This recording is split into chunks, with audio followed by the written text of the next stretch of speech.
History isn't always grand battles or lofty philosophers.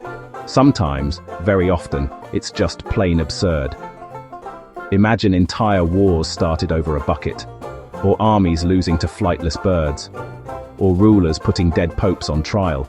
These are not myths or jokes, but real events people recorded. Stick with me, because by the end of this, you'll look at textbooks with suspicion. You'll find history far messier than your lectures made it seem, and you'll want to dive deeper. This isn't fluff, it's history at its dumbest and truest. Now let's go beyond the hype, beyond the legends, and into the downright ridiculous chapters of our collective past. In 1325, two Italian city-states, Modena and Bologna, went to war because Modenese soldiers stole a wooden bucket from Bologna's public well. That's right, a bucket. This conflict, known as War of the Oaken Bucket, escalated into actual bloodshed all over a petty theft. That story forces you to rethink how fragile human pride and conflict can be. What begins as a small insult can spiral into full-blown war, when words, honor, and insult carry weight. In a different kind of absurdity, the technically ongoing conflict between the Isles of Scilly and the Netherlands, known as the Anglo-Dutch War, Isles of Scilly, supposedly lasted centuries, yet no shots were ever fired. It's a war that existed on paper, not on the battlefield, a bureaucratic absurdity of treaties and neglect. Even emperors and kings weren't immune to stupidity. The first emperor of a unified China, Qin Shi Huang, a man who conquered kingdoms, fell victim to his own quest for immortality. Obsessed with living forever, he swallowed what he believed to be life-extending smart pills offered by alchemists. In reality, those pills were poisoned with mercury. Imperial ambition ended not with a triumphant reign, but with a premature death caused by his own hubris. Then there are those bizarre misadventures of royalty falling prey to everyday accidents. According to some accounts, Charles VIII of France reportedly died after smashing his head on a door lintel as he rushed to watch a tennis match. A death that, if true, underscores how mortal even a king can be, even in the most mundane moments. One of the most astonishing of these stories involves Napoleon Bonaparte. After a military campaign, Napoleon organized a rabbit hunt for his officers, but whoever organized it brought tame, farm-raised rabbits, which didn't fear the soldiers. Instead of fleeing, the rabbits charged, thinking they'd be fed. The mighty emperor had to retreat to his carriage to escape the onslaught of bunnies. Yes, bunnies. Then there's the infamous cadaver synod of 897 AD, a moment in history so morbid and absurd that you'd assume it was fictional if you only read novels. A former pope, Pope Formosus, was exhumed, dressed in papal robes, and put on trial by his successor, Pope Stephen VI. The corpse was found guilty, stripped of its papal garments and its blessing fingers cut off, before being dumped into a river. It stands as one of the darkest, most bizarre shows of power and superstition in history. First, question everything. When you read a textbook or watch a great history documentary, be wary. History isn't always noble acts and elevated decisions. It's human, flawed, petty, absurd.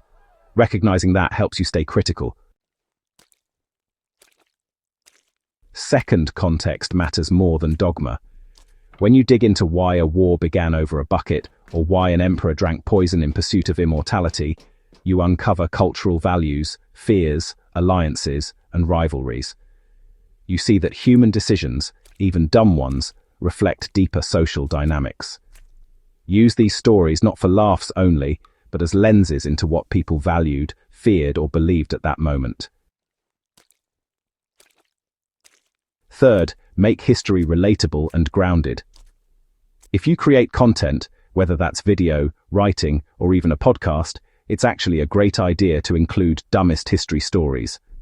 They really draw audiences in because, well, they defy expectations. And then, once you have their attention, you can, slide in some deeper analysis. What led to that moment, what consequences followed, and what bigger truths it reveals about human nature. Suppose you're working on a documentary about failed decisions in history.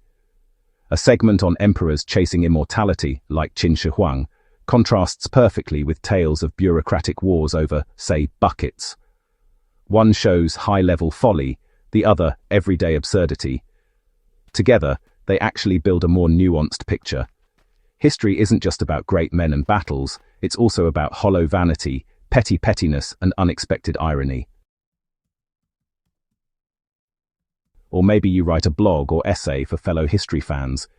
You frame it as lessons from human stupidity, where each dumb historical fact becomes a warning about pride, zealotry, bureaucracy, and unintended consequences.